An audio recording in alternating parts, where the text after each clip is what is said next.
નારાયણ હરે તારીખ આજે 17 નવેમ્બર 2024 આપણે રવિવારના અનુક્રમમાં ગોપાળાનંદ સ્વામીનું ગીતા ભાષ્ય જોઈ રહ્યા છે. પૂર્વ ભૂમિકા ગીતા ભાષ્યની જે છે તે આપણે જોઈ રહ્યા છે.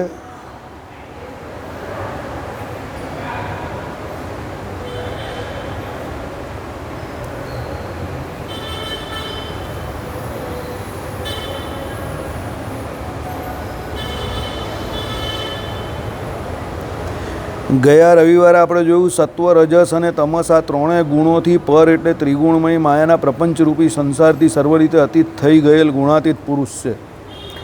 અહીંયા આપણે જોયું ત્રણ ગુણોના કાર્ય આપણે જોયેલા 14મા અધ્યાયમાં. બરાબર કે ગુણત્રય વિભાગ યોગ 14મો અધ્યાય છે.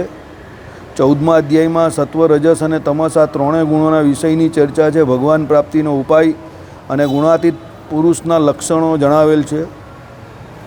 એટલે ગુણત્રય વિભાગ યોગ એટલે ત્રણ ગુણ, ગુણત્રય એટલે ત્રણ ગુણ, એટલે ત્રય એટલે ત્રણ. જેમ એક રામાનુજ સંપ્રદાયમાં એક શાસ્ત્ર છે તત્વત્રય એટલે ત્રણ તત્વ, જીવ ઈશ્વરને માયા. ત્રય એટલે ત્રણ.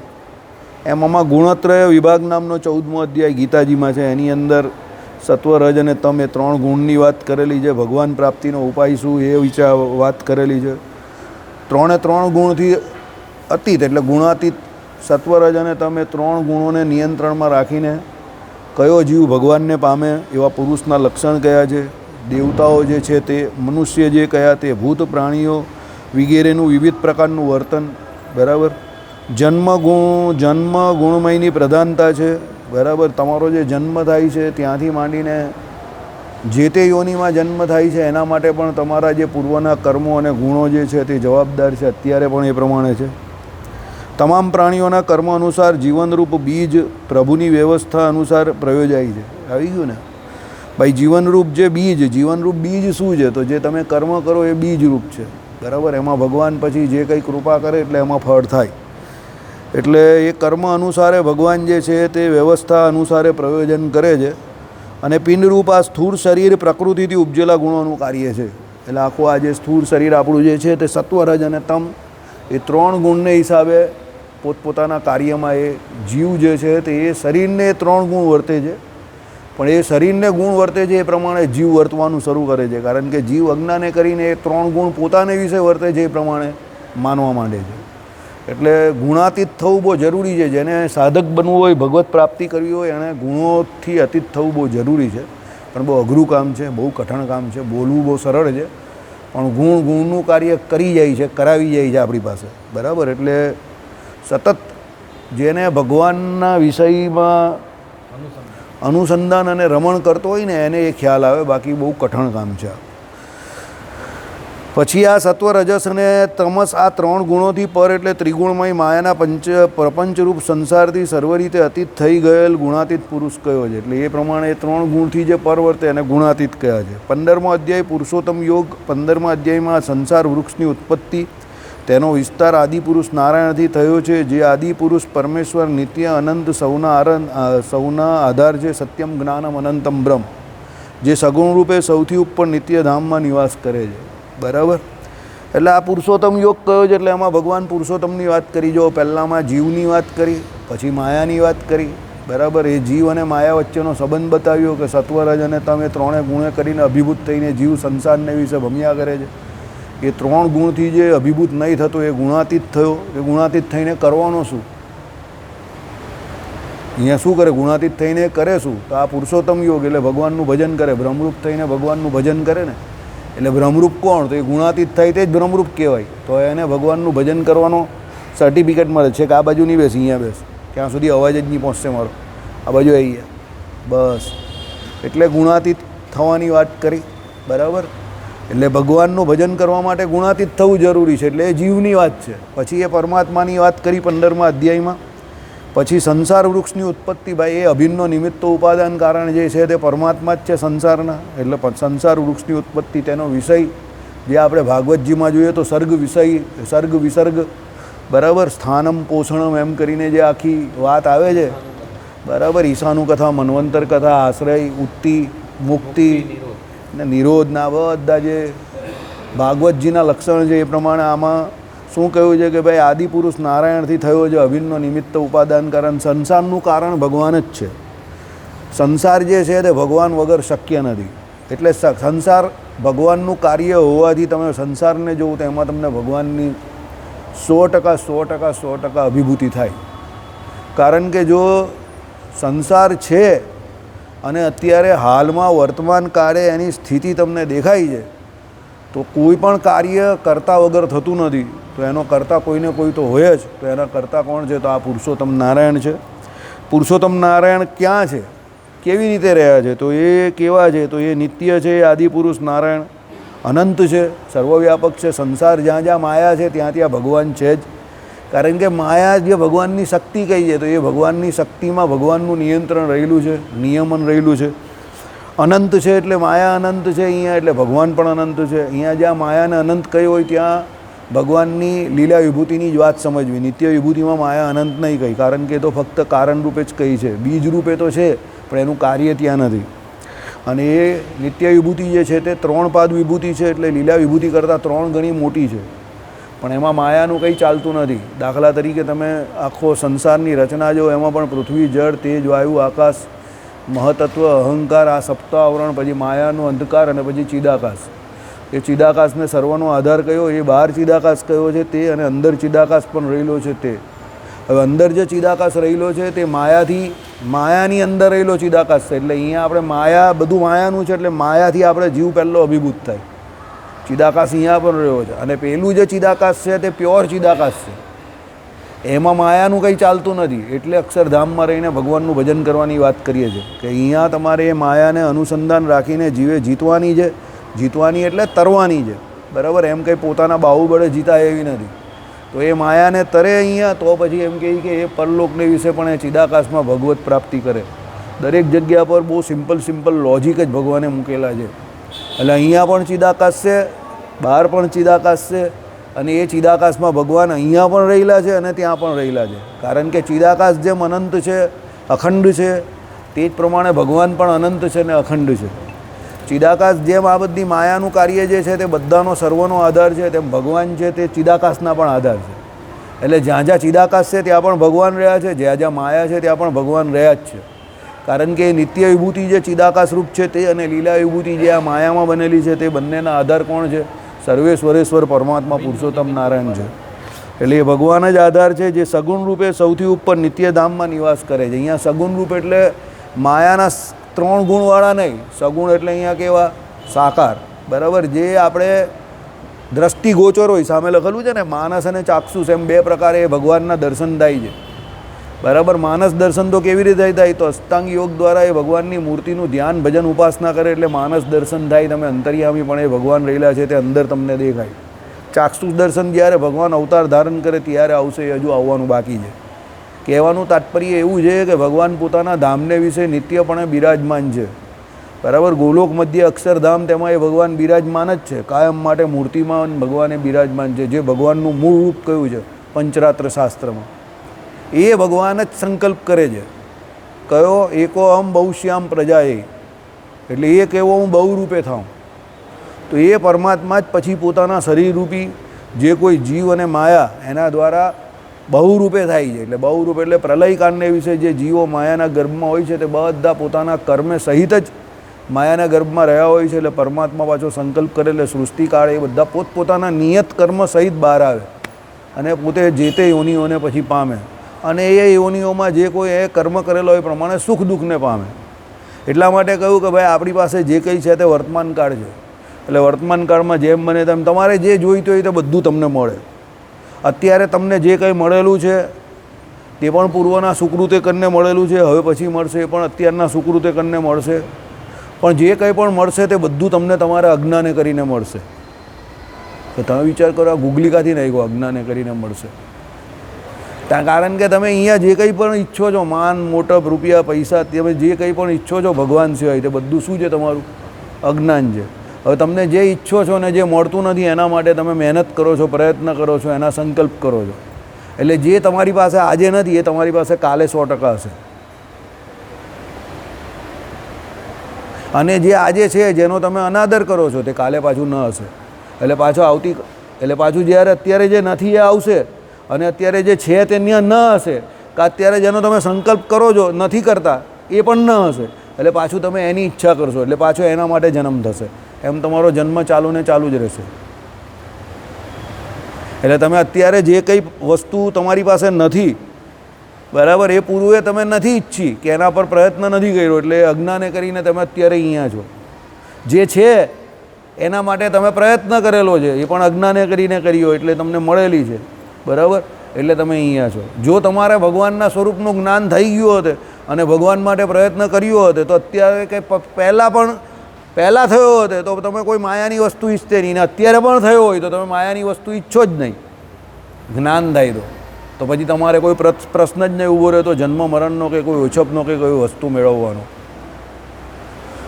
અને આવું જીવ કેમ કરે છે ખબર ખોટું નહીં લગાવતા બહુધા બીજાનું જોઈને કરે છે મને જોઈને ઘણા લોકોને એવું થતું હશે કે મારે પણ આની જેમ બોલવું છે વક્તા બનવું છે આમ ફટાક દઈને જવાબ આપી દે એવા બનવું છે હોશિયાર બનવું છે આવું મને જોઈને ઘણાને થતું હશે મને જોઈને કે આને જોઈને ઘણાને એવું થતું હશે કે આ લોકો બહુ સુખી છે આ લોકોની એમ સુખી થઈ જવું છે બરાબર પણ એ ફક્ત ને ફક્ત તમારા લોકોનું અજ્ઞાન છે એ તમારો એમ છે ખાલી દુનિયામાં ભગવાન સિવાય બીજો કોઈ આઈડિયલ પુરુષ નથી કે તમે એની નકલ કરી શકો કે એના જેવા થવા માંગો તો થાવ તો તમને લાભ થાય ભગવાન તો તમે બની નહીં શકવાના ધર્મી તો બનવાનો જ નથી એવું પણ ભગવાનના ધર્મો તમને પ્રાપ્ત થઈ શકે છે એટલે ભગવાન સિવાય બીજા કોઈને પણ તમે તમારો આદર્શ પુરુષ કે આઈડિયલ મેન માનીને એના જેવા થવા માંગશો તે તમારું અજ્ઞાન છે એ તમારા માટે જન્મ મરણ લેનારું જ થશે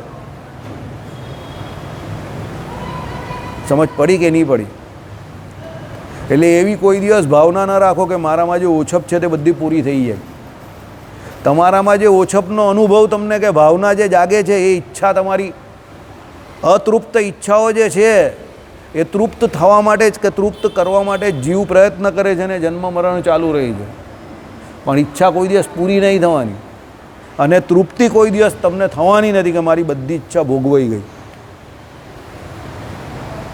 સમજી ગયા મનીષભાઈ એટલે જન્મ મરણ ચાલુ જ રહેશે ભૂખે કો રોટી કા નંગે કો ધોતી કા ઇંતજાર હે અમારા અમે નાના હતા ને કોના જેટલા અહીંયા કોઈ એટલું બેઠું જ નથી અમે નાના હતા ત્યારે દૂરદર્શન પર એક સિરિયલ આવતી હતી ઇંતજાર બરાબર એનું ટાઇટલ આ હતું ભૂખે કો રોટી કા નંગે કો ધોતી કા પછી મેં ઉમેરેલું બરાબર એવું તો ટીવી પર પેલો ગાય નહીં ને દૂરદર્શન પર ઇંતજાર એટલે ભૂખાને રોટીની ઇંતજાર છે તેમ બધાને કંઈ ને કંઈ ઇંતજાર છે બધાને કંઈ ને કંઈ જોઈએ છે અઝીઝ મિર્ઝાની કદાચ સિરિયલ હતી બરાબર કહેવાનું તાત્પર્ય શું છે કે એ આપણે જે ઈચ્છા જે છે અતૃપ્ત વાસનાઓ છે એ જન્મ મરણનું કારણ છે આ પુરુષોત્તમ યોગ આપણે એ શીખવે છે કે ભાઈ આ જગતની ઉત્પત્તિ સ્થિતિને પ્રલય એ પરમાત્મા કરનારા છે તો જીવે એ ભગવાન સિવાય બીજું કંઈ ઈચ્છવું નહીં કારણ કે એ બધી ઈચ્છાઓ રાખીને જ આપણે અત્યારે અહીંયા છે વર્તમાન કાળમાં જો એ ઈચ્છાનું નિવારણ થઈ ગયું હોય અને ભગવાનની જ ઈચ્છા હોય કે ભગવત સાક્ષાત્કાર કરવો હોય કે ભગવાનના ધામમાં જવું છે કે ભગવાનનું ભજન કરવું છે એવી ભગવાનરૂપી ઈચ્છા હોય અને એ અંતકારે જો આપણે પૂર્વે સ્ફૂરી હોય તો પછી આપણો જન્મ અત્યારે થયો જ નહીં હોય એટલે આપણી જે અતૃપ્તિઓ છે કે આપણે જે વસ્તુઓ કે વ્યક્તિઓ એને મેળવવાનો પ્રયત્ન જે કરીએ છીએ તે બધું આપણું અજ્ઞાન છે કારણ કે વસ્તુઓ એટલે જળ અને વ્યક્તિઓ એટલે ચેતન એના દ્વારા આપણે સુખની ઈચ્છા રાખીએ છીએ પણ કોઈ વ્યક્તિ ચેતન કે કોઈ જળ વસ્તુ તમને સુખી કરવામાં સમર્થ નથી બનશે તો કદાચ એ તમને દુઃખી 100% કરી જશે તમારા અજ્ઞાને કરીને તમે વિચાર કરજો જ્યારે ગાડી ન હતી ત્યારે આપણે એવું વિચારતા હતા કે ગાડી હોય તો સારું પણ જ્યારે એ જ ગાડી રસ્તામાં અધવચ્ચે ઊભી રહી જાય અને આજુબાજુ 15 કિલોમીટર સુધી કોઈ ગેરેજ નહીં દેખાય ત્યારે આપણે એમ થાય કે આ ગાડી અત્યારે હેરાન કરે છે એટલે कोई गाड़ी नहीं है तो दुखी है तो कोई गाड़ी है तो दुखी है कोई बीवी नहीं है तो दुखी है तो कोई बीवी है तो दुखी है कोई बच्चे नहीं है तो दुखी है तो कोई बच्चों से दुखी है એટલે જીવ અને માયા બંને ભગવાનનું શરીર છે પણ બંનેને આપણે પોતાના સમજીએ છીએ વસ્તુ અને વ્યક્તિ આપણી સાદી ભાષામાં અને શાસ્ત્રની ભાષામાં જીવ અને માયા એ એને આપણે પોતાની કરવા જઈએ છીએ, પોતાના નિયંત્રણમાં રાખવા જઈએ છીએ, એના વખતે આપણે સુખ માનેલું છે, એ જ આપણા દુઃખનું સૌથી મોટું કારણ થઈને ઉભરી આવેલું છે, કારણ કે એ આપણું અજ્ઞાન છે. પણ આ પુરુષોત્તમ યોગમાં જે પ્રમાણે પુરુષોત્તમ નારાયણને સમસ્ત જગતના પિતા કયા, જીવ એની શરણ જાય અને એનું ભજન ધ્યાન ઉપાસના કર્યા કરે તો એના દુઃખનું નિવારણ થઈ જાય. કે જીવને માયા મને કંઈ કામના છે જ નહીં, અત્યાર સુધી કામમાં આવ્યા નથી તો હવે શું કામમાં આવવાના, સમજો બરાબર. એટલે હું ઘણી વખત કોઈ વખત સોશિયલ મીડિયા પર કે કોઈ વખત ટીવીમાં કે એમાં કોઈ ઇન્ટરવ્યૂ કે કોઈ ન્યૂઝ કે એવું બધું જોતો હું ત્યારે ઘણા બધા લોકો કહે ને મારી પાસે 20 વર્ષ પહેલાં કંઈ નહીં હતું, ખાવાના ફાફા હતા ને આ હતા ને તે હતા ને અત્યારે ગાડી છે, બંગલા છે. ભાઈ મને બહુ હસવું આવે, બહુ એટલે બહુ હસવું આવે, બરાબર. હસવું એટલે આવે કે મને એમ થાય કે આને આટલું મળ્યું, આમાં કેટલો રાજીનો રેડ થઈ ગયો, બરાબર. કેમ? એને અજ્ઞાન છે, એને જ્ઞાન નથી, એને એ ખબર નથી કે અત્યારે જે એને મળેલું છે તે અમુક સમય પૂરતું મર્યાદિત છે અને એટલું જ મળેલું છે અને એમાં પણ એને સંપૂર્ણ સુખ તો છે જ નહીં. પણ પહેલાં જે સુખની ઉણપ હતી એ અત્યારે મળ્યું એટલે એને સુખી સમજે છે. આઈડિયા આવી ગયો? એટલે જ્યારે તમને એ આનંદ કે સુખ પોતાના સ્વરૂપનું કે પરમાત્માના સ્વરૂપનું આવશે અને તમારી અપૂર્ણતા દૂર થશે, જે દિવસે એ અપૂર્ણતા દૂર થશે તે દિવસે જ તમને બીજા કોઈ જગતના સુખની આશા નહીં રહેશે. એ ક્યારે થશે? જ્યારે પૂર્ણનું સુખ તમને આવશે. તો પૂર્ણ કોણ છે? પરમાત્મા છે. આપણે અપૂર્ણ સુખ અત્યાર સુધી માનેલું છે, અપૂર્ણ સુખનો આપણે અનુભવ કરેલો છે, આપણી ઈચ્છામાં પણ અપૂર્ણ સુખ જ છે. એટલે આપણે અપૂર્ણ સુખને માનવામાં કે એને ઈચ્છવામાં આખું જીવન કાઢી નાખીએ છીએ અને એના બદલામાં આપણે શું મળે છે? સુખ મળે છે, તે અપૂર્ણ મળે છે ને એના બદલામાં બધું બહુ મોટું દુઃખ કિલો ટન મળે છે. એટલે આપણે દુઃખી વધારે થઈએ છીએ. પણ જ્યારે પૂર્ણ સુખ ભગવાનનું મળે ને ત્યારે આ બધી ચર્ચા વિચારના બધાનો અંત આવી જાય, તમે શાંતિથી મોજ કરતા થઈ જાઓ. પછી કંઈ મળ્યું તો ઠીક, નહીં મળ્યું તો ભાગ્યમાં ન હશે એમ કરીને બેસી રહ્યું. બેઠા બેઠા રહીવાસા નહીં મળી ગયું આખું, એ કાંઈ ઇલેક્શન લડવા ગયા આપણા સંપ્રદાયની જેમ, કાં કોઈની ઉપર કેસ કર્યો, બેઠા બેઠા જ રહેવાસા મળી ગયું ને આખું. તારબ દમણ તો મળે છે એમ. એ ભાઈ જેવું માને છે એવું થાય જ ને. જો એ ભાઈ એવું કહે જ છે એની દરેક સભામાં કે તમારા ભાગ્યમાં હશે તો ઘરમાં સૂતેલા હશો તો પણ કોઈ દઈ જશે અને ભાગ્યમાં ન હશે તો ન મળશે. એને સૂતા સૂતા જ મળી ગયું ને, બરાબર. એટલે એવું છે. આઈડિયા આવી ગયો તમને? બરાબર. ચાલો. ઉધ્વ મૂળ ઉપરની તરફ મૂળ પરમાત્મા છે, અધ શિખમ બ્રહ્મા છે જે નારાયણથી જ જન્મ્યા છે. ઉધ્વ મૂળ, બરાબર. આમ કરીને ભગવાન જે છે, બરાબર, એ ઉપરની તરફ જે છે તે ભગવાનનું ધામ કયું છે. અક્ષરધામની વાત આપણે કહીએ તો ઉપરની તરફ કયું છે. આમ તો તમે અહીંયાથી ભૌગોલિક પરિસ્થિતિ જોવા જાઓ તો ચારે તરફ નીકળો બહાર, ઉપર અધો ઉધ્વ ચારે દિશામાં, તો ચિદાકાશમાં જ બહાર નીકળો. પણ જ્યારે માયાની આ 14 લોકના બ્રહ્માંડોની વાત કરેલી હોય તો શાસ્ત્રો એવું કહે છે કે ભાઈ ઉધ્વ ગતિ એટલે જીવની ઉપર તરફ ગતિ જે થાય તે ઉપરના લોકમાં થાય. એમાં સૌથી પહેલું ઉપર સત્યલોક, જેમાં બ્રહ્માજી રહી છે, અને એનાથી બહાર નીકળે પછી માયાના 14 લોકની બહાર જે જાય તો માયાના અંધકારની બહાર ગયો એટલે પછી ચિદાકાશ અને એની ઉપર ભગવાનના ધામમાં સીધો ચિદાકાશમાં જ ભગવાનના ધામમાં પહોંચી જાય. એટલે શું કહ્યું? ઉધ્વ મૂળ ઉપર તરફ મૂળ પરમાત્મા છે એટલે ભગવાન અક્ષરધામમાં ઉપર તરફ રહી છે એવું કહ્યું. અધઃ શિખમ બ્રહ્મા છે. શિખમ એટલે ઉપર, અધઃ કેનાથી? પહેલાં જે ભગવાન છે એનાથી નીચે જે સત્યલોક જે છે એમાં મૂળ બ્રહ્માજી રહ્યા છે જે નારાયણથી જન્મ્યા છે. કેમ? પેલા ભગવાન નારાયણ હતા, એના પેટની અંદરથી શું હતું? પેલું નાભી કમળમાંથી પેલા બ્રહ્માજી નીકળેલા, ઉપર કમળ પર બિરાજમાન હતા. પછી એમને એવી ઈચ્છા થઈ કે ભાઈ આ કામરેજ 4 રસ્તા સુધી પહોંચી ગયો છું તો હવે આગળ મારું મૂળ કા છે. ચાલતા ચાલતા વરાછા સુધી આવ્યા, સુરતના સ્ટેશન સુધી આવી ગયા, પણ કંઈ મૂળ આવ્યું નહીં. બરાબર. હવે એને થયું કેટલો આગળ કાથી જાઉં, પાછા ઉલટા ગયા. બરાબર. એટલે એમને થયું કે આ ચાલતા ચાલતા ગયો પણ કંઈ ફાયદો થયો નહીં, એટલે નારચા સુધી પણ પહોંચ્યા નહીં કમનના. તો પછી કાંથી હું નીકળો છું, ઉત્પત્તિ કેમાંથી થઈ તે ખબર પડી જ નહીં. બરાબર.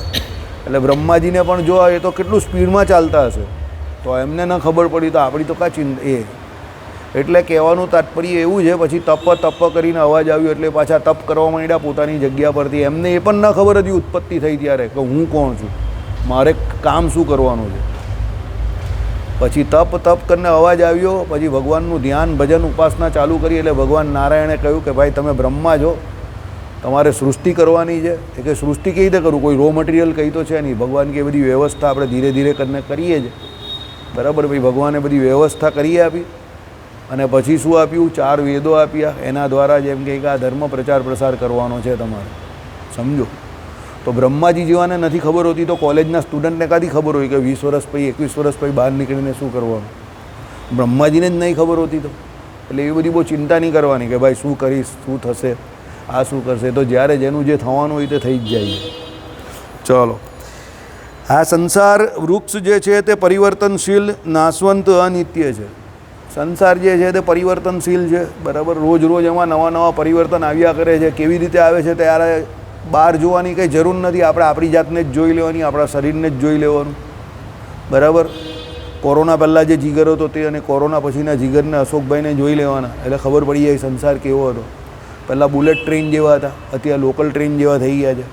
બરાબર. ડબ્બા બધા અવાજ આવતા થઈ ગયા. સાચી વાત ને જીગર કે ખોટી વાત? અવાજ નહીં આવતો? બરાબર. તો નથી આવતો ભાઈ. ચાલો, એટલે કેમ નાશવંત છે ને, તો નાશ તો થાય ને ભાઈ. મારો તો અવાજ આવે છે ભાઈ. મારો તો કોરોના પછી અને કોરોના પહેલાંમાં બહુ ફરક પડી ગયો, ફિટનેસથી માંડીને દરેકમાં. બરાબર. એટલે કહેવાનું તાત્પર્ય શું છે, નાશવંત છે શરીર. સફેદ વાળ બધા થઈ ગયા, માથાના તો બધા થઈ ગયા છે, દાઢીના પણ ઘણા બધા સફેદ થવા આવેલા છે. બરાબર. ઓલમોસ્ટ 90-95% વાળ બધા સફેદ થવા માંડેલા છે દરેક જગ્યા પર. અહીંયા પણ બધે સફેદ થવા માંડ્યા. કે સંસાર જે છે તે પરિવર્તનશીલ છે. બરાબર. કહેવાનું તાત્પર્ય શું છે કે અહીંયા રોજ નાશ થવાની ક્રિયા ચાલ્યા કરે છે. એકચ્યુઅલી આપણે ત્યાં પરંપરા એવી છે, આપણે એવું માનીએ છીએ કે જે ઉત્પત્તિ થવી એ શ્રેષ્ઠ છે. એટલે આપણે બધા જન્મદિવસને આ બધી ઉજવણી કરીએ છીએ. પણ હકીકત ઉત્પત્તિ જે છે તે નાશનું સૌથી મોટું કારણ છે. એટલે જેની ઉત્પત્તિ થઈ તે એના હકીકતમાં નાશ તરફ જઈ રહેલો છે. એટલે જન્મજયંતિ ઉજવવાની કોઈ જરૂર નથી. બુદ્ધિશાળી વ્યક્તિ ન ઉજવે. કેમ? જન્મજયંતિ એટલે હકીકતમાં એની જન્મજયંતિ નથી, પણ હકીકતમાં એનો 1 વર્ષ ઓછું થાય છે. એટલે એના નાશ તરફ શરીરના જઈ રહેલો છે. અને જે અજર અમર અછેદ અભેદ છે જે આત્મા, એનો તો જન્મ થતો જ નથી. તો ભાઈ જન્મજયંતિ ઉજવવાનો કોઈ પ્રશ્ન જ નહીં ઊભો થતો. જે જન્મજયંતિ ઉજવે છે તે શરીરની ઉજવે છે. તો શરીરનું તો 1 વર્ષ ઓછું થાય છે, તેની જન્મજયંતિ ઓછવવાની કાંઈ છે? 1 વર્ષ કાંઈ, એમ તો એકચ્યુઅલી તો દિવસ જ ઓછો થયો છે. કારણ કે રોજ જ એ તો ઘટે છે ને. એ તો દિવસે 1 વર્ષ તમે ટેકનિકલી ગણો છો, બાકી આમ તો રોજ જ ઘટતું જાય છે. સમજો. તમે એવું કહો છો કે 51ના 52ના થયા, સમજો. પણ એ કંઈ એક જ દિવસમાં થોડા 52ના થઈ ગયા છે. એ તો રોજ એક દિવસ થઈને જ તમારું 1 વર્ષની ગણતરી થઈ જ ને. આઈડિયા આવી ગયો? એટલે શરીર જે નાશ તરફ જઈ રહેલું છે એની તમે ઉજવણી કરો છો, અને આત્મા અજર અમર અછેદ અભેદ છે, તો એના માટે તમે કંઈ કરતા નથી. એટલે જન્મજયંતિ ઉજવવી એ મૂર્ખ માણસનું લક્ષણ છે. એકચ્યુઅલી તો એ દિવસે બહુ રડવું જોઈએ કે એક દિવસ ઘટી ગયો. બરાબર. એટલે શાસ્ત્રમાં એવું લખેલું છે, વિદ્વાન પુરુષો એવું કહે છે કે જન્મજયંતિને દિવસે હિસાબ કરવો કે પૂર્વ 1 વર્ષ પહેલાં શું હતું, હવે શું કરું છું, પહેલાં કેટલી વાસના હતી, અત્યારે કેટલી વાસના છે, સત્કર્મ કેટલા થયા, કેટલા કરું છું, ભજન કેટલું થયું, કેટલું ભજન કરું છું, હજુ કેટલું કરવાનું બાકી છે. બરાબર. તિથિના દિવસે જન્મજયંતિ હોય એ દિવસે સુકૃતો કરવાના એટલે કયા છે કે ભાઈ તમને એ ખબર પડે કે મારા દિવસો, મહિનાઓ, વર્ષો ઘટતા જાય છે આ લોકના વિશે. કારણ કે શરીર જે છે તે કર્મ કરવાનું સૌથી મોટું શું છે, ઉપકરણ છે, સાધન છે. તો એ શરીર જે છે તે દિવસે રોજ પરિવર્તનને લઈને નાશ પામતું જાય છે. એટલે આ શરીરે કરીને જેટલા પણ સુકૃતો થાય એટલા બધા ક્રિયા કરવાના. એટલે પરિવર્તનશીલ એટલા માટે કહ્યું છે, એટલે તમને ને મને એક્ટિવ રહેવાનું કહ્યું છે. બરાબર. ચલો. અનિત્ય છે. પાણીના પરપોટા જેવું છે. પાણીનો પરપોટો એની ઉંમરનું કંઈ ભરોસો તો જ ફટ દઈને ફૂટી જાય. અનિત્ય જ છે. કેટલા લોકો રોજ મરી જાય છે. તમારી આજુબાજુ પણ કેટલા લોકો રોજ મરતા હશે. તમે વોટ્સએપમાં કોઈ ગ્રુપમાં હશે તો એમાં તમારા જો પેલા મરેલાના ફોટા આવતા હશે, તમે રોજ જો, રોજ 2-4 માણસ જતા જ હશે. પેપરમાં રોજ જોઉં તો એમાં જતા હશે 8-10. એક્સિડન્ટમાં કેટલા લોકો મરતા હશે કમોતે. બરાબર. એટલે આ બધું જોઉં તો તમને ખ્યાલ આવે કેટલા લોકો રોજ મરે છે, અને એને 15 દિવસ પછી કોઈ યાદ પણ નહીં કરતું. સમજો. હવે આપણે જ્યારે એમ સમજીને ચાલીએ કે મારું બહુ મહત્ત્વ છે, ઘરમાં મહત્ત્વ છે, સમાજમાં મહત્ત્વ છે, આમાં મહત્ત્વ છે, ઇકોનોમીમાં મહત્ત્વ છે, જે કંઈ હશે તે બધું મહત્ત્વ તમારું ખાલી 10, 15, 20 દિવસ રહે, પછી તમારા વગર બધા ચલાવી લેશે, એટલું તમારું મહત્ત્વ છે. અને અત્યારના જમાનામાં તો પતિ હોય તો પત્ની વગર ચલાવી લે, પત્ની હોય તો પતિ વગર ચલાવી લે, હોય તો પણ બદલી નાખે, તો ન હોય પછીની તો વાત છે ભાઈ, ફાવ્યું નહીં એટલે બદલી નહીં કરે. કોઈ શ્રાદ્ધ બાદ કશામાં કંઈ માનતું નથી, બધું જે હોય તો પૂરું કરતું ભાઈ, બરાબર, કોઈ ટેન્શન જ નહીં. એટલે બધા એકદમ વૈભવવાળા થઈ ગયા, બધા બહુ પ્રેક્ટિકલ લોકો છે. બ્રહ્મલોક સુધીના ભોગો ક્ષણિક છે, બરાબર. 14 લોકના બ્રહ્માંડમાં ઉપરના જે 6 લોક છે તે અને નીચેના 7 લોક છે તે, ને આપણું ઉપર અને નીચે એની વચ્ચે આવેલું છે 7મો લોક છે મૃત્યુલોક. ઉપર પણ સુખ કયા છે અને નીચે પાતાળ લોકમાં પણ બહુ સુખ છે. હવે અમેરિકા જે છે ને તે એકચ્યુઅલી જોવા જઈએ તો આપણા ભારતથી નીચે આવેલું છે, બરાબર, પાતાળ લોકથી નજીક છે, એટલે ત્યાં સુખ અહીંયા કરતાં વધારે છે વિષય ભોગનું. જોઈ લેજો, નકશામાં જોજો, પૃથ્વીનો નકશો એમાં જોજો, ભારત કરતાં નીચે છે અમેરિકા પાતાળ તરફ, એટલે ત્યાં સુખ વધારે છે. એટલે પાતાળ લોકમાં આપણાથી વધારે સુખ છે, એની સૌથી મોટી સાબિતી એ છે, બરાબર. એટલે આપણે કહ્યું ને કે ભાઈ બલીને પાતાળ લોકના રાજા બનાવ્યા અને વિશેષ સુખિયા કર્યા, તો આપણે ગપ્પુ લાવ્યા, પાતાળમાં કાં સુખ હશે, પણ પાતાળ લોકમાં પણ બહુ સુખ છે, બરાબર. એટલે સુખ છે ત્યાં પણ. એટલે મૃત્યુલોક કરતાં પાતાળ લોકમાં પણ વધારે સુખ છે અને ઉપરના લોકોમાં પણ વધારે સુખ છે, સમજો. તો પણ આપણાથી આ લોકનું સુખ છૂટતું નથી. અને શાસ્ત્રો તો એવું કહે છે કે 14 લોકના બ્રહ્માંડમાં કોઈ સુખ જ નથી ભગવાનના સુખ આગળ. હવે આપણાથી આ લોકના ક્ષણિક સુખ છૂટતા નથી, આનાથી વધારે પાતાળ લોકમાં અને ઉપરના 6 લોકમાં સુખ છે, એમાં પણ ઉત્તર છે ઉપર પાછા. ભૂલોક, પછી ભુવનલોક, સ્વર્ગલોક, જનલોક, તપલોક, મહલલોક અને છેલ્લે સત્યલોકમાં બ્રહ્માજીના લોકમાં સૌથી વધારે સુખ છે. એ લોકની શરીરની કેપેસિટી પણ બ્રહ્માજીની સૌથી વધારે, સમજો.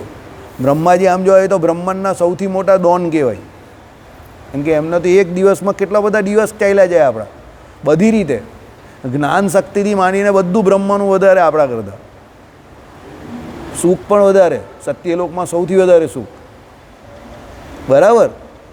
એટલે એ બધા સુખ જે 14 લોકના બ્રહ્માંડના છે એ બધાને ક્ષણિક કહી છે. તો આપણે એમ કહીએ તો આપણાથી આ લોકનું સુખ છૂટતું નથી, તો એ 14 લોકના બ્રહ્માંડની તો કા વાત કરીએ. એ તો ખાલી બધું બોલવાનું હોય કે ભગવાનનો ભક્ત જે છે તે સિદ્ધિઓમાં નથી લોભાતો, ભગવાનનો ભક્ત છે તે સ્વર્ગલોકના સુખમાં નથી લોભાતો, આનાર સુખમાં નહીં લોભાતો. એટલે આપણે એવો ભ્રમ થઈ જાય કે હું પણ નહીં લોભાવા.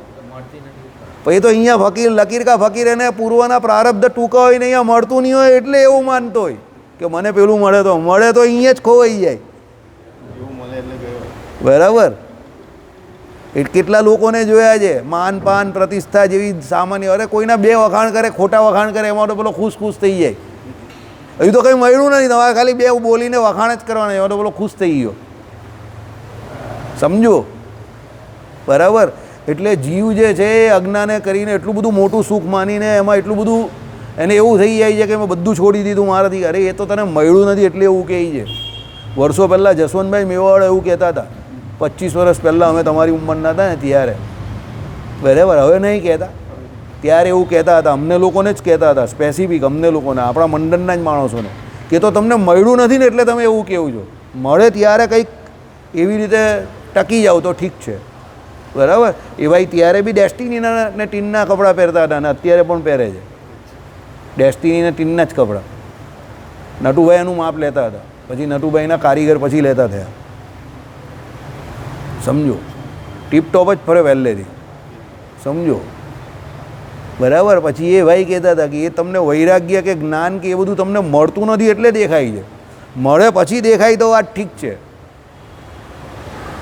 તમારી પાસે ગાડી હોય ને પછી તમે ટ્રેનમાં ને બસમાં જાઓ તો એ વાત ગળે ઉતરે એવી છે કે ના ભાઈ આને હકીકતમાં કંઈ વૈરાગ્ય જેવું દેખાય છે. પછી તમારી પાસે ગાડી નહીં હોય ને પાછી તમે તો પણ એની વ્યવસ્થા કરો અને પછી પાછા ગાડીમાં જ જાઓ અને તમે તમારા સમય પર જ બધું ઈચ્છો એ પ્રમાણે થવું જોઈએ એવું જો તમને હોય તો ભાઈ હજુ દિલ્હી બહુ દૂર છે, તમારી પાસે હજુ ઘણી બધી ચોઇસીસ છે, તમે ઘણી બધી ચોઇસને પોતે ઈચ્છો છો.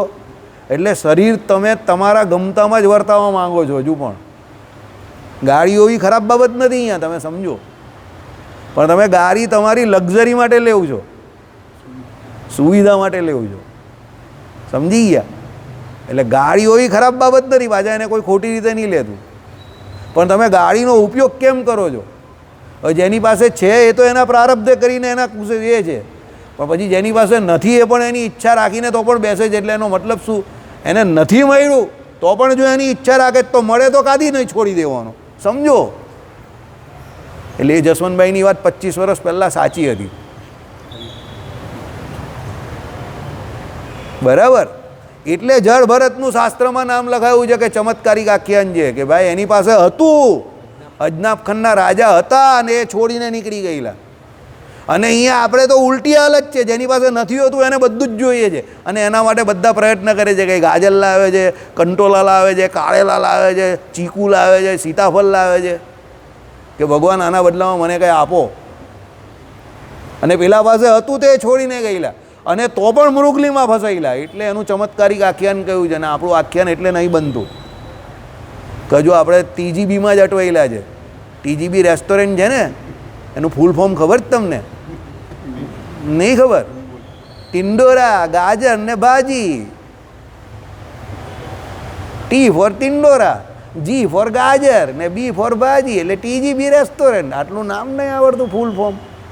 એમાં તો લોકો લાઈન લગાવીને બેસે 30 રૂપિયાની રોટલી ખાવા માટે, 100 રૂપિયાની 4 રોટલી પણ નહીં આવતી એની, સમજ્યા? આજે રવિવાર છે ને, હું અહીંયા બેઠો છું ને, જાઓ અમારી અડાજણ બ્રાન્ચવાળી TGBની બહાર જો લોકો લાઈન બંધ ઊભા રહ્યા હશે બહાર. મળે શું? ગુજરાતી જમવાનું. તમારે ત્યાં જે શાક રોટલી હોય એ શાક રોટલી ખાવા માટે લોકો લાઈન લાગે છે. 30 રૂપિયાની એક રોટલી, સમજો 30-40 રૂપિયાની હશે અત્યારે તો. મને તો લોકોએ જ કહ્યું, કોઈ દિવસ ગયો નથી, કારણ કે મારી જે ઓફિસ છે એની સામે જ છે ટિંડોરા ગાજર, બહુ મોટી TGB રેસ્ટોરન્ટ, બરાબર. તો ત્યાં લાઈન લગાવીને લોકો ઊભા રહેલા હોય. વિચાર કરો, આપણું અજ્ઞાન જોવું તમે. એટલે નહીં મળે અને તમે એમ કહો કે બહુ વૈરાગી થઈ ગયા, એ તો પ્રારબ્ધે કરીને નથી મળ્યું એટલે.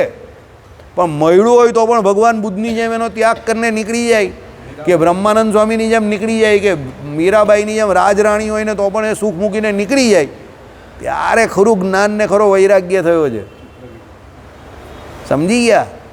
બાકી 4 માળા ફેરવવાથી કોઈ સત્સંગી નહીં થઈ જતો, બરાબર. 4 અમારી જેમ મોટા મોટા પ્રવચન કરીને કોઈ બહુ મોટો જ્ઞાની નહીં થઈ જતો, કે 10-12 પુસ્તક વાંચવાથી કંઈ બહુ મોટો કોઈ પંડિત નહીં થઈ જતો, બરાબર. આ બધા જે કોઈ વિષય જે છે તે બધા બાહ્ય છે, પણ એનું આપણા જીવનમાં અમલીકરણ કેટલું છે? આચરતી ઇતિ આચાર્ય. આચાર્ય કોને? જે આચાર્ય છે તેને કયા છે, સમજો. બહુશ્રુત તો ઘણા બધા હોય, બરાબર. શ્રોત્રિય મળવા બહુ અઘરા છે, બરાબર. બ્રહ્મનિષ્ઠ મળવા બહુ અઘરા છે. સોરી, શ્રોત્રિય અને બહુશ્રુત તો ઘણા બધા હોય, બ્રહ્મનિષ્ઠ હોવા બહુ અઘરા છે. કે ભાઈ એ શાસ્ત્ર પ્રમાણે જે પ્રમાણે કહ્યું એ પ્રમાણે વર્તતો પણ હોય, ભગવાનને વિશે એને નિષ્ઠા હોય અને ભગવત સાક્ષાત્કારી હોય, એ મળવા બ્રહ્મનિષ્ઠ બહુ ઓછા છે, સમજી ગયા? એટલે આપણે કોઈ વૈરાગ્ય નથી એટલે એનું કારણ શું છે? આપણે કોઈ જ્ઞાન નથી એનું કારણ એવું છે કે જો આપણે ધર્મમાં બહુ મોટા મોટા છીંડા છે અને ભગવાનને વિશે આપણે હજુ પૂરેપૂરું મહાત્મ્ય જાણ્યું નથી, એટલે પૂરેપૂરી કોઈ ભક્તિ કરી નથી. એટલે આપણી ભક્તિ અત્યારે અતિ સાધન અવસ્થામાં છે. સાધન અવસ્થામાં પણ નહીં, કયા શબ્દમાં? અતિ સાધન અવસ્થામાં. સાધ્ય ભક્તિ તો હજુ થઈ જ નથી કે જે એમ જ થયા કરે. આપણે ઓક્સિજન પર છે, બધા વેન્ટિલેટર પર, કે વિષયનો યોગ થયો નથી અને સીધા ફૂટબોલ થયા નથી, સમજો, બરાબર. વેન્ટિલેટર પર છે બધા. અને હમણાં કોઈ મસ્ત મોટો માણસ આવે અને આને દત્તક લઈ લે, બરાબર, અને કહી દે ચાલ આવી જા મારે ત્યાં, તારે જ કામ ધંધો બધું સંભાળવાનું છે, લે આ ગાડીની ચાવી, કાલથી ઓફિસ આવવાનું છે, બોલો, પતી ગયું એનું પિક્ચર પૂરું.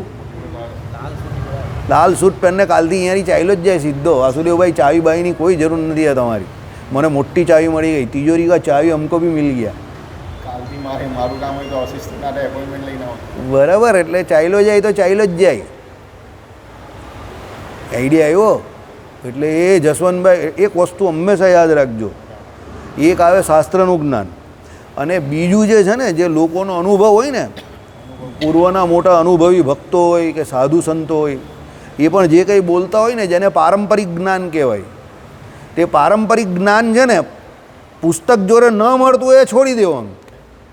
સમજજો, સિદ્ધાંતમાં ફેર પડતો હોય તો છોડી દેવાનું, પણ જે અનુભવ સિદ્ધ જેનું જે હોય ને તે તમારે પ્રેક્ટિકલી તમારા જીવનમાં જોઈને જોવાનું. એનાથી બહુ ફાયદો થાય છે, બહુ લાભ થાય છે. સમજો, બરાબર? તમારા નિષ્કર્ષો જે છે ને તે એટલે ધીરે ધીરે ધીરે સત્યની નજીક પહોંચવા માંડે. બરાબર? એટલે એવું કોઈ વહેમમાં નહીં રહેતા કે આપણે બહુ સારા ભગત છે કે બહુ મોટા ભગત છે, આપણે જે મળ્યા તે બીજાને મળ્યા નથી, આપણા ભાગ્યનો કોઈ પાર નથી. આવું બધું બીજી બધી ઘણી બધી સભાઓમાં ચાલે છે, બરાબર? પણ એવું કંઈ જ નથી એકચ્યુઅલી. બધા પોતપોતાના ધ્યેય સિદ્ધ કરવા માટે કોઈ એક જગ્યા પર ભેગા થયેલા છે, એવું છે આ તો. સમજી ગયા? પણ એ ધ્યેય સિદ્ધ કરવા માટેનું સૌથી મોટું કારણ એ લોકોને સૌથી ઇઝીમાં ઇઝી, સરળમાં સરળ કોણ લાગે છે? ભગવાન લાગે છે. એટલે ભગવાનને આ લોકોએ પકડી લીધા છે બધાએ. એમાં આપણે પણ બધા ઇન્ક્લુડિંગ આપણે. આઈડિયા આવી ગયો? એટલે ખોલ તારી તો ઉગાડ મારી, એવું છે. બરાબર? એટલે આમાં બોલવામાં કંઈ મજા નથી. બાકી જેને હકીકતમાં ભજન કરવું હોય એ વ્યક્તિના લક્ષણ જ જુદા હોય. બરાબર? જ્યાં સુધી તમે ચોઇસીસમાં રમો છો કે ના મારે આમ જ કરવું છે, આમ જ થવું જોઈએ, આના વગર નહીં ચાલે, પેલા વગર નહીં ચાલે, આ મને આવું બોલી ગયું એનો જવાબ આપવો છે, પેલા આમ કરી ગયો એનો જવાબ આપવો છે, જ્યાં સુધી આ બધા તમારા જીવનમાં ભેદ બુદ્ધિ કે પસંદગી કે ચોઇસીસ આ બધું જે કંઈ છે તે છે, ત્યાં સુધી તમે હજુ ભગવદ્ માર્ગમાં એક કદમ પણ આગળ નહીં વધ્યા એમ સમજીને ચાલજો. કારણ કે આ બધી જે ચોઇસીસ જે છે એ ભેદ બુદ્ધિ જે કંઈ છે કે જે પણ કંઈ છે આ બધું શરીર અને સંસારને અનુલક્ષીને છે. એ જ્યાં સુધી ગયું નથી ત્યાં સુધી પરમાત્મા પુરુષોત્તમ નારાયણને વિશે આપણે આટલી પાણી પણ ચાલ્યા નથી એમ માનજો.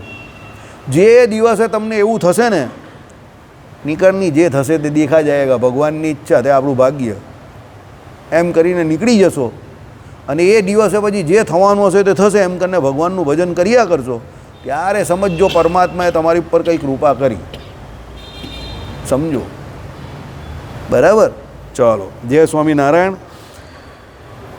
એટલે બ્રહ્મલોક સુધીના ભોગો ક્ષણિક છે, આવું વિવેક દ્વારા સમજીને આ સંસારરૂપી વૃક્ષને અસંગ વૈરાગ્યરૂપ તીક્ષ્ણ ક્ષણથી છેદવાની શક્યતા છે. આવી ગયું ને? સંસાર એમનેમ નહીં છેદાતો કે એમનેમ નહીં તરાતો. વૈરાગ્યરૂપી સૂક્ષ્મ તમારી પાસે જે કોઈ છરી હોવી જોઈએ એનાથી જ છેદાય. એ વૈરાગ્યવાળી છરી તમારી મજબૂત ક્યારે થાય? તો જ્ઞાનથી થાય. સમજો? એટલે ભગવાને કહ્યું જેનામાં જેટલો જ્ઞાનાંશ વધારે, જેનામાં જેટલી સમજણ વધારે, એનામાં એટલો વિવેક વધારે, એટલો જલ્દી તરી જાય. જ્ઞાનાંશ વગરનું કરેલું ગમે ત્યારે ઊભું થાય આમ ધડામ દઈને પાછું. મહારાજે કહ્યું ને, એક નાની સરખી બીજ હોય, આ નાનો સરખો બીજ તો મોટો લીલો ધરો થઈ જાય, વેલો બની જાય, વૃક્ષ બની જાય. કેમ? એ વાસના મૂળ અંદર રહેલી છે જગત ભોગવવાની, સંસાર ભોગવવાની. એ વાસના જે છે તે જ જગતનું કારણ છે અને એ વાસના કંઈ બીજે કશે નહીં રહેતી, આપણી અંદર જ રહેલી છે. એ વિવેકથી ટળે. કયો વિવેક? સાર અસારનો વિવેક કે ભાઈ ભજન કરવાનું છે, ભગવાનનું ભજન કરવાનું છે, ભગવાન સારમાં સાર છે અને જીવ પોતે જે છે તે સત્ય છે. માયાને તો છોડવાની છે, અહીંયા છોડવા માટે આવેલા છે. પણ તમે હકીકતમાં વિચારજો, અહીંયા આપણે છોડવા માટે આવેલા છે એવા પ્રયત્ન કરીએ છીએ કે પકડવા માટેના પ્રયત્ન કરીએ છીએ. એટલે પકડવા માટેના પ્રયત્ન આપણા જ્યાં સુધી ચાલુ છે ત્યાં સુધી આપણે અજ્ઞાનમાં જ જીવી રહેલા છે. ભગવાનને આપણે ફક્ત એક આધાર બનાવેલો છે. શું? માયાના સાધનો પકડવાનો. આપણે કહીએ શું છે? તો ભજન કરીએ ભગવાનનું. આપણે ભગવાનની ઓઠ લઈએ જ હકીકતમાં, માયા જોઈએ છે એટલે. આપણે ભય છે અંદરથી એવો કે જો ભગવાન ન હશે તો માયા પણ મારી પાસેથી ચાલી જશે તો હું દુઃખી થઈ જવા. રખેને માયા ચાલી જાય, રખેને માયા ચાલી જાય. એ ભય કરીને ઘણા લોકો ભગવાન પાસે આવે છે. બીજા જે કામચોલ લોકો છે એના માટેનું ભગવાન બહુ મોટું સાધન છે. કારણ કે એને દુનિયામાં કામ નહીં કરવું, એ ડરે છે, દુનિયાથી ડરે છે, કામ કરવાથી ડરે છે. એને એવું છે કે ભાઈ કાં સુધી અહીંયા વૈતરું કરવું, એટલે ભગવાનના નામ પર ચરી ખાઈ છે. એટલે એને કામ નહીં કરવું એટલે એ કામચોર ભગવાનના નામથી ચરી ખાઈને ભગવાનના નામનો દુરુપયોગ કરે છે. બરાબર? એટલે બંને માયાને લઈને ભગવાન જોડે જોડાયેલા છે. એક માયામાં કંઈક ઊંચું કરવું છે એટલે એક માયાથી હારી ગયેલો છે એટલે ભગવાનના નામનો સહારો લે છે. વિવેક બુદ્ધિએ કરીને બંને નહીં કરતા. વિવેક બુદ્ધિ શું છે? ગૌતમ બુદ્ધની જેમ કે જર ભરતની જેમ કે ભાઈ હતું પ્રારબ્ધમાં હતું, રાજાના છોકરા થઈને આવેલા, રાજા બનેલા, તો પણ થયું કે ના ભાઈ આમાં સુખ નથી, ચિત્રકેતુ રાજાની જેમ, તો છોડીને ચાલ્યા ગયા. એ વિવેક બુદ્ધિ છે. આ જે છે તે તો પલાયન બુદ્ધિ છે, કાં પછી ભોગ બુદ્ધિ છે, કાં ભોગ વૃત્તિ છે. અને એ ભોગ વૃત્તિએ કરીને ભગવાનને પકડેલા છે કે રખેને મારા બધા સાધનો ચાલ્યા જશે, ભોગ વૃત્તિ. કારણ કે હજુ મટી નથી, બધું જોઈતું જ હોય આપણે તો, બરાબર. એટલે બોલે જીવ ભલે એવું કે હું સકામ નહીં કરતો, પણ જો સકામ નહીં કરતા હોય તો પછી આપણા અમાસના દાનમાં સૌથી વધારે પૈસા કેમ આવે છે? બીજા કોઈ દાનમાં આવતા જ નથી.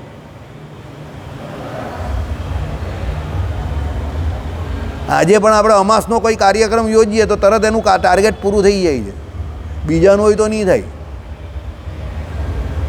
આ તમને જ ચોખ્ખું કહું. એટલે સકામવાળા બહુ છે આજે પણ, સમજો, બરાબર. એટલે એ તમારા જે કોઈ કર્મ જે છે એ જ તમારી ભાવનાને બતાવે છે કે તમે શું કરવા માંગો છો, બરાબર. એટલે આપણે બધા ભગવાનને એટલે માંગીએ છીએ કે આપણે ભગવાન થકી ઘણું બધું જોઈએ છે. બોલવામાં ભલે ગમે તે હોય, બોલવામાં બધા એવું મને કંઈ એવું નથી, મને કંઈ એવું નથી. અરે ભાઈ મને કંઈ એવું નથી, મને કંઈ એવું નથી, તો પછી આટલું બધું કેમ કરે છે, બરાબર. એટલે એ તો જુઠ્ઠું બોલીએ જ આપણે, સારું બતાવવા માટે આપણું પોતાનું કે મને કંઈ એવું નથી, મને કંઈ એવું નથી. અરે મને એવું છે જ, એમ જ બોલવું જોઈએ આપણે. જુઠ્ઠું શું કામ બોલો છો કે મને જોઈએ જ છે માયાના સાધનો, એવું છે જ, સમજો. પણ એવું આપણે કબૂલતા એટલે નથી, આપણે પોતે પોતાની જાતને છેતરીએ છીએ, ભગવાનને પણ છેતરવા જઈએ છીએ. ભગવાન તો છેતરાવાના નથી, અને આ લોકના બીજા માણસને આપણે છેતરવા જઈએ છીએ, અને છેતરીએ જ છીએ 100%. કેવી રીતે છેતરીએ જ કે ગામ આખું લોકો આપણે બધા સત્સંગી સમજે છે કે આપણે બહુ સારા સત્સંગી છે, બરાબર. પણ એકચ્યુઅલી આપણે કેવા છે તો આપણે પોતે જ જાણીએ છીએ, અને મારા જેવા કોઈ હોય નક્કામાં માણસો તે જાણે. સમજી ગયા, બરાબર. ચાલો, હવે પરમેશ્વરના પરમધામમાં ગયા પછી આ લોકમાં આવવાનું નથી. હવે આ બધાને જ આપણે ખબર છે, અહીંયા મંદિર આવતા બધાને, કે જે ભગવાનના અક્ષરધામમાં ગયો પછી આ લોકમાં આવવાનું નથી, બરાબર છે. પણ તો પણ ધામમાં જવાનો પ્રયત્ન કેટલા લોકો કરે છે, અને અહીંયા રહેવાનો પ્રયત્ન કેટલા લોકો કરે છે? જો બોલવાવાળા બધા છે કે ધામમાં જવું છે, પણ પ્રયત્ન કેટલા ધામમાં જવાનો કરે છે? મારી વાત સમજો, બહુ અઘરી વાત છે, થોડીક અમુક તો સમજની પડશે ઘણાને, બરાબર. બોલવું તો સરળ છે કે ભાઈ અક્ષરધામમાં જવું છે, અક્ષરધામમાં જવું છે, એ બોલીએ છે, પણ જોઈએ છે બધું આ લોકનું સુખ, સમજો. બધું બધાને જોઈએ જ છે, ગાડી બંગલા, સારા સારા કપડાં, અરે સારા સારા ચપ્પલ જૂતા જોઈએ જ ને. મંદિરમાં મોટા મોટા બોર્ડ મારવા પડે જ, નવા ચપ્પલ જૂતા પહેરીને નહીં આવો ભાઈ, ચોરાઈ જાય છે, બરાબર. બધું સારું સારું જોઈએ આપણે, અને પછી કહીએ શું અક્ષરધામમાં જવું છે. એટલે એ ખાલી આપણું બોલવાનું છે, ફક્ત આ વાક ઇન્દ્રિય કરીને આપણે બોલીએ છીએ, વાણી વિલાસ કહીએ ને, અને એ છે આપણો, સમજો, બરાબર. અને સૌથી મોટી આપણે એમાં ઓત કેની લઈએ છીએ ખબર? જ્ઞાનની ઓત લઈએ છીએ. સંપ્રદાયમાં એક એવો જુવાર ફાટી નીકળ્યો છે કે બધાને એવું છે કે આપણા સંપ્રદાયમાં બધાને બહુ જ્ઞાન છે, સમજો. પણ તમે એકચ્યુઅલી પ્રેક્ટિકલી જે પ્રકારેની સંપ્રદાયમાં ક્રિયાઓ થઈ રહેલી છે, સમજો, એ જોવ તો કોઈ જ્ઞાની વ્યક્તિ હોય તો એને ખબર પડી જાય કે ના, આ કાર્યો જે થઈ રહેલા છે એ જ્ઞાની વ્યક્તિ ન કરે. આઈડિયા આવેલો તમને આવે છે?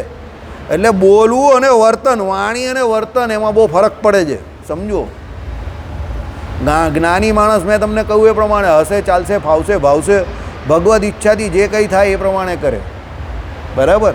દેખાડો ન કરે જરા પણ, એ જેવો છે તેવો ને તેવો જ છે, કોઈ પણ પ્રકારનો દેખાડો ન કરે, બરાબર. આજે બિચારા ગરીબ માણસની તો અહીંયા કોઈ કિંમત જ નથી, સમજો. એ કેટલો ભગત છે કે કેટલું ભજન કરે છે, કે એને કેટલો વૈરાગ્ય છે, કે કેટલું જ્ઞાન છે, એની કોઈ કિંમત જ નથી. અહીંયા લક્ષ્મીનારાયણ દેવ ગાદીમાં તો ખાલી લક્ષ્મીજીની જ વેલ્યુ છે, નારાયણને ભજનારાની તો કોઈ કિંમત જ નથી, સમજો. અને એ વાત બધાને ખબર છે, તો પણ બધા પાછા એવું કહીશ કે અમે સૌથી વધારે જ્ઞાની. એટલે વારંવાર આપણે આ સભામાં કહીએ છીએ, જ્ઞાન અને અજ્ઞાન વચ્ચેનો ફરક બહુ ઓછો છે. અજ્ઞાની વ્યક્તિ હંમેશા પોતે પોતાની જાતને જ્ઞાની સાબિત કરવાની કોશિશ કરે અને મૂર્ખ વ્યક્તિ હંમેશા હું બધાથી ચડિયાતો અને હોશિયાર છું એવું સાબિત કરવાની કોશિશ કરે. તમારી પાસે તમારા જીવનના અનુભવ પ્રમાણે તમને બધાને કહી દઉં, એવો એક પણ જ્ઞાની માણસ આવીને એવું ન કહી ગયો હશે કે કહેતો હશે કે હું બહુ જ્ઞાની છું, કે એણે એવું બતાવવાનો કોઈ દિવસ દાખલો કે પ્રયત્ન પણ ન કર્યો હશે. સમજજો. પણ જે અજ્ઞાની છે, કે જે અધૂરા છે, એ વારંવાર એવો દુષ્પ્રયત્ન કરતા હશે બતાવવાનું કે ભાઈ હું બહુ જ્ઞાની છું, કે મને બહુ વૈરાગ્ય છે, કે બહુ હું ધર્મ બહુ પાડું છું. કેમ? એને એ જરૂર કેમ પડે છે? તમને જે કે મને બધાને જે જરૂર પડે છે બીજાને બતાવવાની કે હું કોણ, મારી હાથે આવી રીતે વાત કરી નાખી, આ જે તમને જરૂર દેખાય જ ને એ જ તમારું સૌથી મોટું અજ્ઞાન છે. સમજો. કેમ? તમને કે મને બધાને ખબર છે કે અહીંયા તમે કોઈને જણાવીને કે સાબિત કરીને કંઈ મેળવવાના નથી, કંઈ પરમેનન્ટ છે જ નહીં. અહીંયા કાલે જે હતું તે આજે નથી ને આજે છે તે પરમ દિવસે નથી. અને કદાચ તમે એકવાર કે અહીંયા સાબિત કરી નાખશો તો પણ સાબિત કરીને કોની સામે સાબિત કરો છો? અને એ કેટલા વર્ષ રહેવાનું છે અહીંયા? બધું તો ક્ષણિક છે. બરાબર? એટલે આ બધા લફડામાંથી બહાર નીકળીને પોતે પોતાના જીવ જે છે એનું રૂડું કરવા માટે પ્રયત્નશીલ થવાનું છે. આમાં જ માણસ ઉલઝેલો ને ઉલઝેલો રહી જાય. તું ખોટો, હું સાચો, આ સાચો, પેલો ખોટો, આ સાચું ખોટું, એની અંદર આખી જિંદગી નીકળી જાય છે. સમજો. પછી એમાં આપણે ઓથ લઈએ કે આપણા પૂર્વવાલા હરજીવનદાસ શાસ્ત્રી નહીં કરતા હતા, પેલા નહીં કરતા હતા. પછી છેલ્લે શું કહીએ ખબર? સંપ્રદાય માટે કંઈ કરીને જાઉં. હવે સંપ્રદાય માટે આપણે શું કરવાના? આપણે આપણા માટે નહીં કરી શકતા તો સંપ્રદાય માટે શું કરવાના? મને કોઈ એવું કહે ને કે મારે સંપ્રદાય માટે કંઈ કરવું છે તો મને બહુ હસવું આવે. મને એમ થાય કે તે તારા માટે શું કર્યું અત્યાર સુધી કે તું સંપ્રદાય માટે કંઈ કરવાનું? સૌજીભાઈ ઢોલકિયાને એમના એક ઇન્ટરવ્યૂમાં એ બોલેલા, હરિકૃષ્ણવાલા, કે ભાઈ પહેલાં એ પોતે પોતાના માટે તો કંઈ કરે અને એ પોતે તો પગભર થાય, પછી બીજાને કે સમાજને કે કોઈને મદદ કરે કે સેવામાં આગળ વધે. એ એના પોતાના માટે કંઈ કરતો નથી તો સંપ્રદાય માટે શું કરવાનું? શ્રીજી મહારાજે સંપ્રદાય માટે કે ભગવાને પોતે જીવોને કલ્યાણ માટે પ્રયત્ન કરવાનો હતો તો એણે ઘર છોડી દીધું. સમજો. તો શ્રીજી મહારાજના જીવન ચરિત્ર ઉપરથી ખબર પડે તમને કે એમને હકીકતમાં બીજા જીવો માટે જે કંઈ કરવાનું હતું ને એમણે કર્યું ને આખા સંપ્રદાયની રચના કરી. બરાબર? તો આપણા જીવનમાં એવું કંઈ છે કે આપણે કંઈ સંપ્રદાય માટે કોઈ વસ્તુનો કે કોઈ ભોગનો કે કોઈનો ત્યાગ કર્યો કે આપણે કરી શકીએ એવી કેપેસિટી છે આપણી? તો આ શબ્દ જ નહીં બોલાય આપણાથી કે આપણે સંપ્રદાય માટે કંઈ કરવા માંગીએ છીએ. આપણે સંપ્રદાય માટે કઈ વસ્તુનો ત્યાગ કર્યો? આપણે ભગવાન માટે શું છોડ્યું? ચાલો બોલો. એટલે આ બધી ખાલી હોજ છે. આ બધા સારા સારા શબ્દો છે જે બીજાને સારું લગાડવા ને આપણી પોતાની જાતને જ આમ કરીને આપણે દલા તલવાડીની જેમ લઈ લે બે ચાર રીંગણા, કોઈ જોતું નથી એમ કરીને ખુશ કરીએ આપણે. બાકી આપણે આપણી જાતને જ શું સાચી સાબિત કરવા માટે આ કહીએ કે સંપ્રદાય માટે કંઈ કરવું છે. સંપ્રદાય માટે આપણે શું કરવાના? મને કોઈ એમ કહી સંપ્રદાય માટે, હું એને એમ ચોખ્ખું ગેરંટી જોડે કહું તારા પોતાના મોક્ષ કે કલ્યાણનો તને 100% વિશ્વાસ છે કે તારું કલ્યાણ થવાનું જ છે? તું બધા એ સાધનો કરે છે?